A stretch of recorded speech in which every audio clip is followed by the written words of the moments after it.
in a society of gangsters will happen. Now, this isn't exactly your typical type of gangsters, but in a society of gangsters where they make the rules, people that act a certain way are considered crazy, and that they're abused, and that is in every society. There's degrees of it. There's levels of it. And in Egypt, they're sexually abused. Journalists and protesters, and just like the Occupy Wall Street movement, the protesters are being abused and pepper sprayed and all this type of stuff. And sometimes there's a fair reason, but a lot of times there's not.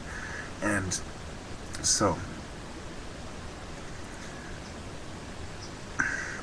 her name was Mona Eltahawy or something like that. Okay, I'm gonna pronounce it, but I'm sure you'll read about it in the news and they'll pronounce it correctly for you. But I had to get on it quickly, and I can't really touch on much more than that. Than I demanded an investigation to all abusive protesters and journalists, and that women consider carefully before they become a journalist or go to a protester, especially attractive women.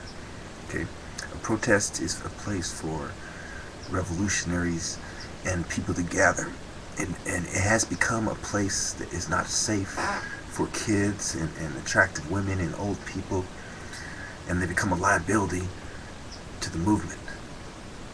So, as I see things starting to escalate between protesters and police, that's, I think, the angle they should take. As far as should you make a deal with, the city like LA and San Francisco, and what my advice on that would be, I don't represent the Occupy Wall Street movement or anything like that, but my advice on the situation would be that you don't negotiate with the government.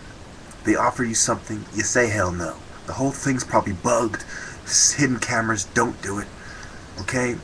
Or they might even put you in a place where there's things in the air, chemicals in the air that make you sick and stuff like that. So you don't want to trust the Trojan horse.